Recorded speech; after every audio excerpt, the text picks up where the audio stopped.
Pernah nggak sih kamu merasa seperti ini? Gaji baru masuk, dompet sempat terasa penuh, tapi belum sampai pertengahan bulan, uang sudah entah kemana, listrik harus dibayar, cicilan motor minta jatah, biaya sekolah anak tidak bisa ditunda, dan harga kebutuhan pokok terus naik. Rasanya seperti berada di tengah laut, berusaha berenang, tapi setiap kali ada ombak besar datang, kita hampir tenggelam. Saya yakin banyak dari kita yang ada di titik itu. Bukan karena malas, bukan juga karena tidak berusaha. Justru kita sudah bekerja keras, tapi entah kenapa, uang seakan lebih cepat pergi daripada datang. Bahkan seringkali kita terpaksa menutup kekurangan dengan utang. Awalnya kecil, pinjem dulu deh, bulan depan pasti bisa nutup. Lama-lama jadi lingkaran yang menyesakkan. Di Indonesia hari ini kondisi ekonomi memang sedang berat. Harga beras naik, BBM naik, bahkan uang jajan anak pun ikut terhimpit.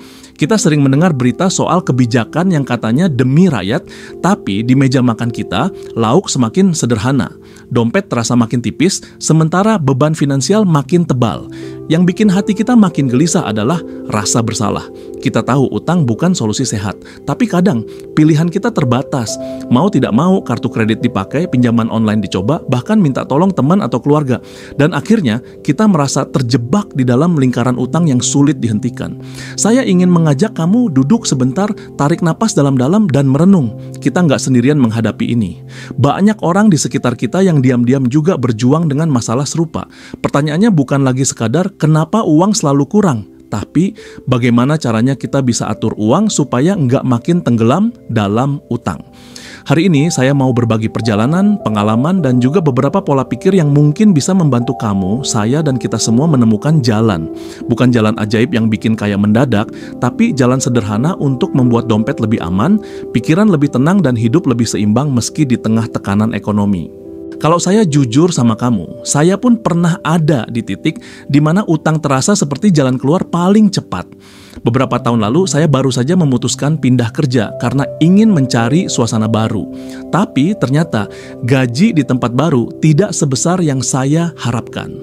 Sementara itu, kebutuhan tetap berjalan. Cicilan rumah, biaya anak sekolah, listrik, internet, dan berbagai hal lain yang nggak bisa ditunda. Awalnya saya optimis, bulan pertama mungkin berat, tapi nanti juga terbiasa. Namun kenyataannya, setiap bulan selalu ada saja kebutuhan tambahan. Kadang orang tua mendadak butuh bantuan untuk biaya berobat, kadang motor harus masuk bengkel, kadang juga ada acara keluarga yang tidak enak kalau nggak ikut patungan. Dari situ saya mulai pakai kartu kredit lebih sering. Awalnya kecil, cuman 100.000, 200.000, tapi lama-lama menumpuk jadi jutaan. Saya ingat betul satu malam, sekitar jam 2 pagi, saya nggak bisa tidur. Saya buka aplikasi mobile banking, lihat saldo tinggal ratusan ribu, padahal baru tanggal 10. Di kepala saya langsung muncul pertanyaan, bagaimana caranya bertahan sampai gajian berikutnya? Rasanya seperti perahu bocor di tengah laut, terus berusaha menimba air, tapi air masuknya lebih cepat dari yang bisa saya keluarkan. Yang lebih berat lagi bukan cuma angka di rekening, tapi rasa cemas yang menempel setiap hari. Setiap kali ada notifikasi SMS dari bank, jantung saya langsung berdegup kencang. Takut itu tagihan, takut itu penagihan.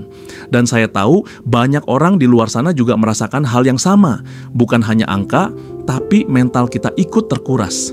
Di tengah situasi itu, saya pernah berpikir, kenapa ya hidup rasanya makin mahal? Apa saya salah langkah? Atau memang sistemnya yang enggak adil? Karena kalau kita lihat berita, harga BBM naik, listrik naik, bahkan bahan pokok yang paling sederhana seperti beras atau cabai pun melonjak. Tapi gaji naiknya nggak seberapa, kadang malah stagnan. Dan itu membuat kita merasa seolah-olah kita ini berlari di treadmill, udah ngos-ngosan, tapi nggak pernah maju.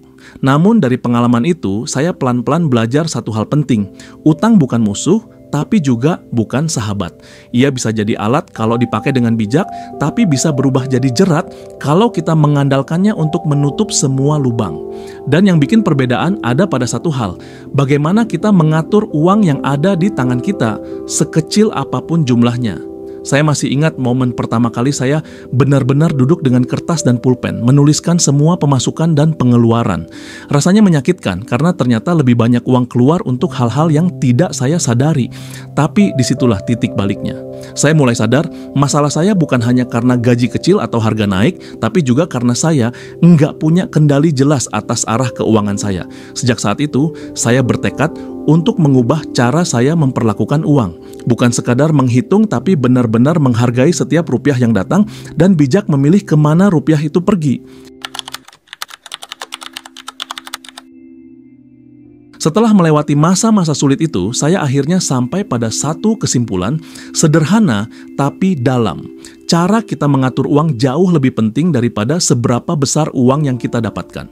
Saya tahu kalimat itu terdengar klise, tapi coba kita renungkan. Banyak orang yang gajinya naik berkali-kali lipat, tapi tetap merasa selalu kekurangan. Sementara ada juga orang dengan gaji pas-pasan, tapi bisa hidup tenang, bahkan masih bisa menabung. Bedanya ada di pola pikir dan cara mereka mengatur aliran uang. Bayangkan, uang itu seperti air. Kalau kita nggak punya wadah yang jelas, air itu akan merembes kemana-mana, bahkan mungkin terbuang percuma. Tapi kalau kita punya wadah, saluran, dan prioritas, setiap tetes air bisa sampai ke tempat yang benar. Dan wadah itu dalam konteks keuangan adalah anggaran pribadi yang sederhana, tapi konsisten. Banyak orang di Indonesia menganggap membuat anggaran itu ribet, hanya untuk orang yang kerja di kantor besar atau perusahaan. Padahal sebenarnya ini soal kesadaran sederhana. Berapa yang masuk, berapa yang keluar, dan kemana sisanya. Tanpa itu, kita gampang terjebak utang, karena merasa semua kebutuhan itu penting, padahal tidak semuanya mendesak. Ada satu pola yang saya pelajari dan masih saya pakai sampai sekarang. Saya sebut ini pola 3+1. 30% untuk kebutuhan pokok, makan, transportasi, listrik, air, hal-hal yang kalau tidak dipenuhi, kita nggak bisa bertahan. 2. 30% untuk kewajiban, cicilan, utang, atau komitmen yang harus dibayar. Semakin cepat bagian ini bisa dipangkas, semakin lega napas kita. 30% untuk masa depan, tabungan, dana darurat, investasi sederhana, walaupun kecil, lebih baik daripada tidak sama sekali. 4. 10% untuk kebaikan dan kebahagiaan, sedekah, traktir keluarga, atau sekadar memberi diri sendiri apresiasi kecil. Apakah selalu bisa tepat begitu? Tentu tidak. Kondisi setiap orang berbeda. Tapi kerangka ini membantu saya untuk sadar.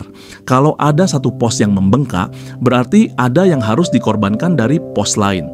Prinsipnya bukan soal angka, tapi soal kesadaran. Contoh nyatanya begini, dulu saya sering mengeluh, uang saya habis entah kemana. Setelah pakai pola ini, saya sadar ternyata terlalu sering jajan online, beli barang diskon padahal nggak butuh, atau tergoda promo pay later. Sejak saya batasi dan catat, saya bisa mengalihkan uang itu ke tabungan. Memang nggak langsung banyak, tapi cukup bikin hati lebih tenang. Yang sering luput kita sadari adalah utang itu bukan hanya soal angka, tapi soal pola. Kalau kita terbiasa menutup lubang dengan gali lubang, itu tanda pola kita belum sehat. Tapi kalau kita berani bilang stop, bikin batas, dan mulai mencatat, pelan-pelan kita sedang mengubah pola itu. Saya juga belajar bahwa harga naik atau ekonomi sulit itu hal yang tidak bisa kita kontrol. Kebijakan pemerintah, pasar global, inflasi, semua itu di luar jangkauan kita.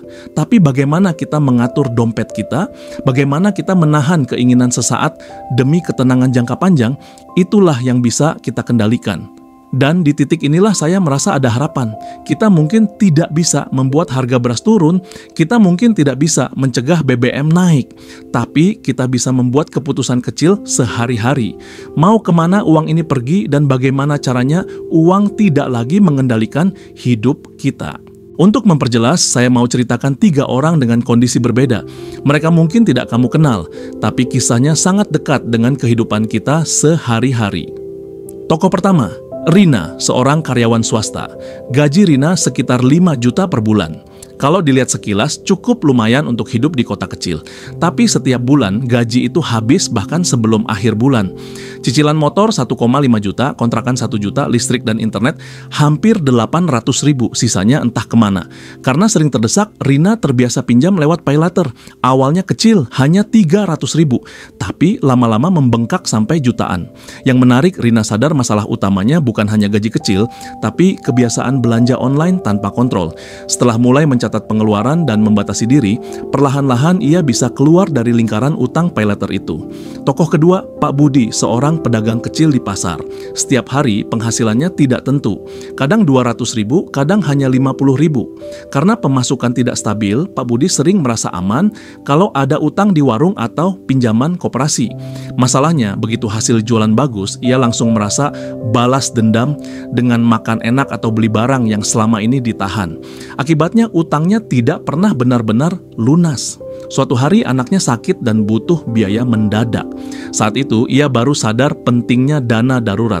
Sejak saat itu ia mulai menyisihkan 10.000 sampai 20.000 per hari. Memang kecil, tapi beberapa bulan kemudian tabungannya cukup untuk menolong dirinya sendiri tanpa harus menambah utang baru. Tokoh ketiga, Sari, seorang guru honorer. Gajinya hanya 1,8 juta per bulan. Dengan gaji sekecil itu, ia harus membayar kos, makan, dan kebutuhan sehari-hari.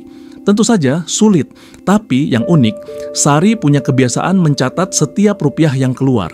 Ia rela hidup sederhana, masak sendiri, bawa bekal, jarang nongkrong. Karena kebiasaannya itu, ia bisa menabung 200.000 per bulan. Tidak banyak, tapi cukup membuatnya lebih tenang ketika ada kebutuhan mendadak. Sari membuktikan bahwa meski dengan gaji minim, disiplin bisa jadi kunci agar tidak tenggelam dalam utang. 3 kisah ini menunjukkan hal yang sama. Masalah utama bukan semata-mata jumlah uang yang kita punya, tapi pola pikir dan kebiasaan kita dalam memperlakukan uang. Rina jatuh ke jebakan konsumtif karena tergoda gaya hidup. Pak Budi terjebak karena pola balas dendam setiap kali ada rezeki lebih. Sari bisa bertahan justru karena disiplin meski gajinya paling kecil di antara mereka. Kalau kita tarik ke kondisi Indonesia sekarang, cerita ini terasa makin relevan. Harga-harga naik, kebutuhan makin berat, dan kebijakan yang ada seringkali tidak memberi ruang lega bagi masyarakat kecil. Tapi kisah Rina, Budi, dan Sari memberi pelajaran. Kita tidak bisa selalu menunggu keadaan ideal. Yang bisa kita lakukan adalah membangun kebiasaan baru, sekecil apapun itu. Karena pada akhirnya, yang menenggelamkan kita bukan hanya utang itu sendiri, tapi pola hidup kita yang membiarkan utang terus tumbuh. Dan sebaliknya, yang bisa menyelamatkan kita bukan sekadar gaji besar, tapi kemampuan untuk berkata, saya yang kendalikan uang, bukan uang yang kendalikan saya. Sekarang saya ingin kita berhenti sejenak, tarik napas dalam-dalam, dan jujur pada diri sendiri. Pernahkah kamu merasa lelah karena uang selalu habis lebih cepat daripada yang kamu kira? Atau pernahkah kamu menatap saldo rekening dengan rasa cemas, bertanya-tanya apakah cukup sampai gajian berikutnya? Dan lebih jauh lagi, pernahkah kamu merasa takut menghadapi hari esok karena utang sudah menunggu di depan pintu? Kalau iya, kamu enggak sendirian. Saya, Rina, Pak Budi, Sari, dan mungkin jutaan orang Indonesia lainnya juga pernah ada di posisi itu. Dan itu bukan aib, itu adalah realita hidup di tengah ekonomi yang semakin menekan. Tapi pertanyaan pentingnya adalah, apakah kita akan terus membiarkan pola ini mengendalikan hidup kita, atau kita mau mulai mengambil kendali? Coba tanyakan pada dirimu, apa sebenarnya yang paling penting buat saya sekarang? Apakah benar semua pengeluaran saya memang kebutuhan? Apakah saya rela menunda sedikit kenyamanan hari ini supaya bisa lebih tenang besok? Kalau saya terus berjalan dengan pola yang sama 5 tahun lagi, apakah saya akan lebih bebas atau justru makin terikat utang? Pertanyaan-pertanyaan itu mungkin terdengar berat, tapi seringkali jawaban yang jujur bisa membuka jalan. Kita tidak perlu menunggu kaya dulu untuk merasa tenang. Kita bisa mulai dari hal sederhana, mencatat, mengurangi yang tidak perlu, dan menghargai setiap rupiah. Saya percaya setiap dari kita punya kemampuan untuk mengubah arah hidup sekecil apapun langkah pertama itu. Bahkan kalau kamu hanya bisa sisihkan 5.000 rupiah per hari, itu lebih baik daripada tidak sama sekali. Karena di balik angka kecil itu ada pesan untuk diri sendiri. Saya bisa mengendalikan uang saya. Ekonomi Indonesia mungkin tidak selalu ramah, harga mungkin terus naik, kebijakan mungkin sering terasa tidak berpihak. Tapi kita tetap punya ruang untuk mengambil keputusan kecil setiap hari. Dan justru dari keputusan-keputusan kecil itu, masa depan yang lebih lega bisa kita bangun. Jadi, saya ingin mengajak kamu sekarang untuk menatap diri sendiri, mungkin lewat cermin, mungkin lewat catatan keuanganmu, dan bertanya, apakah saya sudah hidup sesuai dengan yang benar-benar penting atau saya masih terjebak di arus konsumsi dan utang? Teman-teman, kalau kita rangkum perjalanan tadi, ada satu hal yang jelas. Utang bukan musuh, tapi juga bukan teman. Ia bisa membantu kita sesaat, tapi kalau kita biarkan, ia bisa menenggelamkan. Kita hidup di masa yang penuh tekanan. Harga kebutuhan naik, gaji terasa tidak seimbang, dan kadang kebijakan justru membuat hidup makin berat. Tapi di tengah semua itu, kita masih punya satu kekuatan. Cara kita mengatur uang, pola pikir kita terhadap rezeki, dan kebiasaan kecil yang kita lakukan setiap hari. Ingat, bukan seberapa besar uang yang masuk yang menentukan ketenangan kita, tapi seberapa bijak kita mengarahkannya. Bukan gaji tinggi yang otomatis membuat kita bebas, tapi kebiasaan sehat yang menjaga kita dari jebakan utang. Hari ini saya ingin kamu membawa pulang satu pesan sederhana. Kamu bisa mulai sekarang, sekecil apapun langkahnya. Catat pengeluaran, sisihkan sedikit tabungan, kendalikan keinginan sesaat. Jangan tunggu kaya untuk merasa tenang, rasakan tenang dulu, baru nanti jalan menuju kaya akan lebih terbuka. Kalau kamu merasa video ini bermanfaat, jangan lupa untuk tekan tombol like, bagikan ke teman atau keluarga yang sedang berjuang dengan masalah keuangan, dan tulis di kolom komentar, langkah kecil apa yang ingin kamu mulai hari ini untuk menjaga dompetmu tetap aman. Dan tentu saja subscribe agar kamu tidak ketinggalan cerita-cerita reflektif lain yang bisa menemani perjalananmu menuju hidup yang lebih seimbang, finansial, mindset, dan juga hati. Sampai jumpa di video berikutnya. Jaga dompetmu, jaga pikiranmu, dan yang paling penting, jaga harapanmu. Karena hidup ini memang tidak mudah, tapi selalu ada jalan kalau kita mau berjalan bersama dengan kesadaran.